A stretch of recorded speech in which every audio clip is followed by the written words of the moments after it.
ನಿನ್ನೆ ದಿನ ಅಂದರೆ ಮೊನ್ನೆ ರಾತ್ರಿ ಆ ಭಾಗದಲ್ಲಿ ಕೆಲವು ರೈತರು ಇಲ್ಲ ಕೂಲಿ ಕಾರ್ಮಿಕರೇ ಇರ್ಬೋದು, ಯಾವೊಂದು ಕಾಡಿನಲ್ಲಿ ಬೇಟೆ ಆಡ್ಲಿಕ್ಕೆ ಬಂದರು ಅಂತಕ್ಕಂಥದ್ದು ಸರ್ಕಾರದ ಒಂದು ಸಮಜಾಯಿಸಿ 1.5 ಪುಟದ ಒಂದು ಪ್ರೆಸ್ ರಿಲೀಸ್ ಮಾಡಿರೋದು ನೋಡಿದ್ದೀನಿ ಅಧಿಕಾರಿಗಳು. ಆದರೆ ಅಲ್ಲಿಯ ಜಿಲ್ಲಾ ಸಚಿವರು ಪುಟ್ಟರಂಗ ಶೆಟ್ಟರು ಹೇಳ್ತಕ್ಕಂಥದ್ದು ಗೊಂದಲ ಇದೆ. ಅಧಿಕಾರಿಗಳೇ ತಪ್ಪು ಮಾಡಿದ್ದಾರೆ ಅಂತೇಳಿ ಪುಟ್ಟರಂಗ ಶೆಟ್ಟರು ಒಂದು ಕಡೆ ಹೇಳಿಕೆ ಕೊಡ್ತಾರೆ, ಇನ್ನೊಂದು ಕಡೆ ಅವರು ಜಿಂಕೆ ಬೇಟೆ ಆಡ್ಲಿಕ್ಕೆ ಹೋದವರು 20 kg ಮಾಂಸ ಇತ್ತು, ಅವರು ಓಡಾಡಬೇಕಾದ್ರೆ ಯಾರೋ ಮೇಲ್ಗಡೆ ನಿಂತ್ಕೊಂಡು ಈ ಥರ ಯಾರೋ ಓಡಾಡ್ತಾ ಇದ್ದಾರೆ, ಚಲನವಲನ ನಡೀತಿದೆ ಅಂತೇಳಿ ಯಾರೋ ನಮ್ಮ ಅರಣ್ಯ ಇಲಾಖೆ ಸಿಬ್ಬಂದಿ ಮೆಸೇಜ್ ಕೊಟ್ಟರು.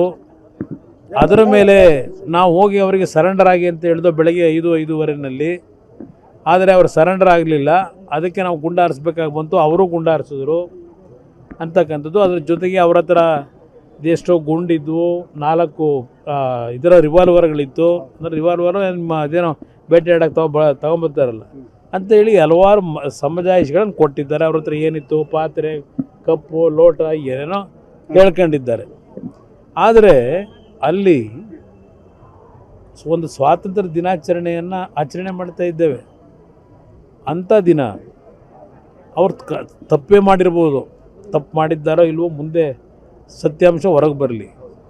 ಅವ್ರನ್ನ ನೀವು ಹಿಡಿಬೇಕು ಅಂದರೆ ಅವರಿಗೆ ಕಾಲ್ಗಾದರೂ ಶೂಟ್ ಮಾಡಬೇಕು, ನೇರವಾಗಿ ಫೈರ್ ಮಾಡಿ 3 ಜನ ಸ್ಪಾಟಲ್ಲೇ ಔಟ್ ಆಗಿರ್ತಕ್ಕಂಥದ್ದು, ಇನ್ನೊಬ್ಬರನ್ನ ಆಸ್ಪತ್ರೆಗೆ ತೆಗೆದುಕೊಂಡು ಹೋಗ್ತಕ್ಕಂಥದ್ದು ಘಟನೆ ಏನು ನಡೀತಿದೆ. ಇಲ್ಲಿ ಅಧಿಕಾರಿಗಳು ಶೂಟೌಟ್ ಮಾಡಿರ್ತಕ್ಕಂಥದ್ದು ಏನಿದೆ, ಅವರೇನು ವೀರಪ್ಪನ ಮಟ್ಟದವರು ಶೂಟ್ ಮಾಡಲಿಕ್ಕೆ. ಇಲ್ಲಿ ಈ ಒಂದು ಪ್ರಕರಣ ಏನಿದೆ, ಸರ್ಕಾರ ಒಂದು ಕಡೆ ಬೆಂಗಳೂರು ನಗರದಲ್ಲಿ ಇದು ಫ್ರೀಡಮ್ ಹಬ್ಬ ಅಂತ ಮಾಡಿದ್ದಾರೆ. ಫ್ರೀಡಮ್ ಹಬ್ಬ ಮಾಡಿ ನಾಡಿನ ಜನತೆ ಒಂದು ಸಂದೇಶ ಕೊಡ್ತಕ್ಕಂಥದ್ದಕ್ಕೆ ದೊಡ್ಡ ಹಬ್ಬ ಆಚರಣೆ ಮಾಡಿದ್ರು. ಇನ್ನೊಂದು ಕಡೆ ಆ ಕೂಲಿ ಕೆಲಸ ಮಾಡಿ ಅದು ಯಾವ ರೀತಿ ಜೀವನ ಮಾಡ್ತಾರೋ, ಹಾಕಿದರೆ ಬುಡಕಟ್ಟು ಜನಾಂಗದವರಿಗೆ ಅದು ಏನೋ ಒಂದು ಕಮಿಟಿ ಬೇರೆ ಮಾಡಿಬಿಟ್ರು. 2 ದಿನದಲ್ಲಿ ಕೇಳಿದ್ರು ಅಂತ ಹೇಳಿ ಅಲಮಾರಿ ಬುಡಕಟ್ಟು ಜನಾಂಗಕ್ಕೆ ಕಮಿಟಿ ಬೇರೆ ಮಾಡಿದ್ದೀರಿ.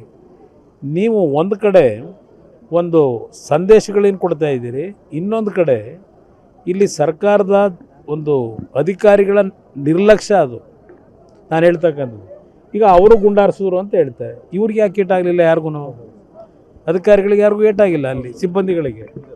ಇವರು ಯಾವ ರೀತಿ ಅವ್ರನ್ನ ಶೂಟ್ ಮಾಡಿದ್ರು, ಇದು ಯಾರು ತಪ್ಪಿದೆ ಅಂತಕ್ಕಂಥದ್ದು ಒಂದು ಭಾಗ. ಅವರೆಲ್ಲ ಕೂಲಿ ಕೆಲಸ ಮಾಡಿ ಬದುಕ್ತಕ್ಕಂಥವ್ರು, ಅವರಿಗೆ ಸರ್ಕಾರದಿಂದ ಒಂದು ಕಡೆ ಆ ಕುಟುಂಬಗಳಿಗೆ ಪರಿಹಾರ ಕೊಡೋದು ಒಂದು ಭಾಗ.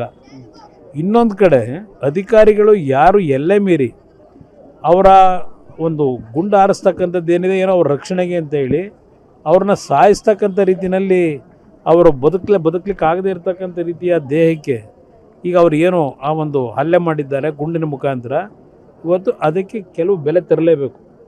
ಯಾಕೆಂದರೆ ಇವತ್ತು ಕಾನೂನಿನಲ್ಲಿ ಯಾವುದೇ ರೀತಿ ಒಂದು ಜೀವ ತೆಗೀತಕ್ಕಂಥದ್ದಕ್ಕೆ ಯಾರಿಗೂ ಅಧಿಕಾರ ಇಲ್ಲ.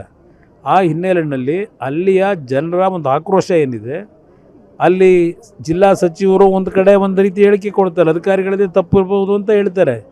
ಇನ್ನೊಂದು ಕಡೆ ಸರ್ಕಾರ ಸಮಜಾಯಿಷಿ ಕೊಟ್ಟಿದ್ದಾರೆ, ಮುಖ್ಯಮಂತ್ರಿಗಳು ತನಿಖೆ ಬರಲಿ, ನಾನು ಸಂಪೂರ್ಣ ಮಾಹಿತಿ ತಗೊಂಡು ನಂತರ ನಾವು ಮುಂದಿನ ತೀರ್ಮಾನ ಮಾಡ್ತೀವಿ ಅಂತ ಅವರೊಂದು ಕಡೆ ಹೇಳ್ತಾರೆ. ಒಬ್ಬೊಬ್ಬ ಮಂತ್ರಿ ಒಂದೊಂದು ರೀತಿಯಲ್ಲಿ ಹೇಳಿಕೆ ಕೊಟ್ಟಿರ್ತಕ್ಕಂಥದ್ದೇನಿದೆ, ಇದು ಸರ್ಕಾರ ತಕ್ಷಣ ಆ ಭಾಗದಲ್ಲಿ ಜನರ ಆಕ್ರೋಶ ಏನಿದೆ ಅದನ್ನು ಸರಿಪಡಿಸ್ತಕ್ಕಂಥ ಅಷ್ಟೇ ಅಲ್ಲ, ಕುಟುಂಬಗಳು ಆಯಿತು ಅಲ್ಲಿ ಆಗಿರ್ತಕ್ಕಂಥ ಒಂದು ಘಟನೆಯಲ್ಲಿ ಆ ಕುಟುಂಬಗಳ ಬದುಕನ್ನು ಸರಿಪಡಿಸಲಿಕ್ಕೆ ಏನು ಮಾಡಬೇಕು ಅನ್ನೋದು ಕ್ರಮ ತೆಗೆದುಕೊಳ್ಳಿ ಅಂತಕ್ಕಂಥದ್ದು ಹೇಳಿ.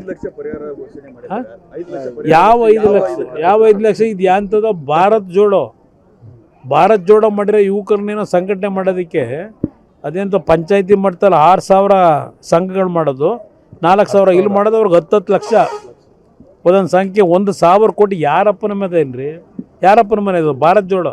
ಯಾರವರು ಇವತ್ತು ಈ ರೌಡಿಸಮ್ನ ಬೆಳೆಸಲಿಕ್ಕೆ ಇವರು ಭಾರತ್ ಜೋಡೋ ಹೆಸರಿನಲ್ಲಿ ಯುವಕರನ್ನ ಸಂಘಟನೆ ಮಾಡ್ತೀವಿ, ಅವರಿಗೆ ದೊಡ್ಡ ಮಟ್ಟದಲ್ಲಿ ಏನೊಂದು ಜ್ಞಾನ ಮೂಡಿಸ್ಕೊಡ್ತೀವಿ ಆ ಸಂಘದ ಮುಖಾಂತರ ಅಂತೇಳಿರೋದು. ಅವರು ಜ್ಞಾನ ತುಂಬತಕ್ಕೂ ಅಲ್ಲ, ಉದ್ಯೋಗ ಕೊಡೋದಕ್ಕೂ ಅಲ್ಲ, ಇದು ಹಿಂದೆ ಗುಂಡೂರಾವ್ ಕಾಲದಲ್ಲಿ ಒಬ್ಬರು ಎಫ್ ಎಮ್ ಖಾನ್ ಅಂತ ಇದ್ದರು, ಅವರು ಇದೇ ಥರ ಮಾಡಿದರು.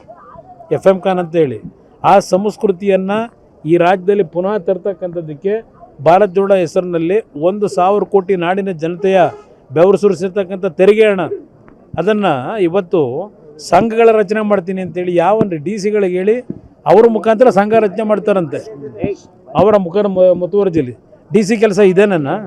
ಇದು ಈ ಸರ್ಕಾರದ ಕೆಲಸ ಇದು. ಅದರಿಂದ ಅಲ್ಲೆಲ್ಲೋ ಯಾವುದೋ ಇಸ್ಪೀಟ್ ಆಡೋಕ್ಕೋ ಮತ್ತೊಂದಕ್ಕೋ ಎನ್ಕರೇಜ್ ಮಾಡ್ಕೊಳ್ಳಿಕ್ಕೆ ಇವತ್ತೇನು ಹೊರಟಿದ್ದಾರೆ ಗೊತ್ತಿದೆ. ಬೆಂಗಳೂರು ನಗರದಲ್ಲಿ 68 ಜಾಗದಲ್ಲಿ ಈಗ ಇಸ್ಪೀಟ್ ಕೇಂದ್ರಗಳು ನಡೀತಾವೆ, ಕೇಳೋರಿಲ್ಲ ಇವತ್ತು. ಆ ರೀತಿ ಹೊರಟಿದ್ದಾರೆ. ಈಗ ಯಾರು ನಡೆಸ್ತಾ ಇದ್ದಾರೆ ಅನ್ನೋದು ಗೊತ್ತಿದೆ. ಇಂಥದಕ್ಕೆ ಎನ್ಕರೇಜ್ ಮಾಡಲಿಕ್ಕೆ ಆ ಸಂಘ ಕಟ್ತಾ ಇದ್ದೀರಾ? 1,000 ಕೋಟಿ ದುಡ್ಡು ಖರ್ಚು ಮಾಡಿ ಇದು ನಡೀತಾ ಇರ್ತಕ್ಕಂಥದ್ದು. ಅವ್ರಿಗೆ ನೀವು 10 ಲಕ್ಷ ಕೊಡ್ತೀರಿ, ಇಲ್ಲಿ ಒಂದು ಜೀವ ತೆಗೆದಿದ್ದೀರಿ, ಅದಕ್ಕೆ 5 ಲಕ್ಷನ ಬೆಲೆ ಇವ್ರದ್ದು. ಒಂದು ಜೀವ ದುಡ್ಡು ಕಟ್ಟಲಿಕ್ಕಾಗಲ್ಲ, ದುಡ್ಡಿನ ಮುಖಾಂತರ ಹೇಳಲಿಕ್ಕಾಗೋದಿಲ್ಲ. ಅವರು ಬಡತನದಲ್ಲಿರ್ತಕ್ಕಂಥ ಕುಟುಂಬಗಳು, ಅದಕ್ಕೆ ಕನಿಷ್ಠ ಒಂದು 50 ಲಕ್ಷ ರೂಪಾಯಿ ಆದರೂ ಕೊಡಬೇಕು ಅನ್ನೋದು ನನ್ನ ಅಭಿಪ್ರಾಯ.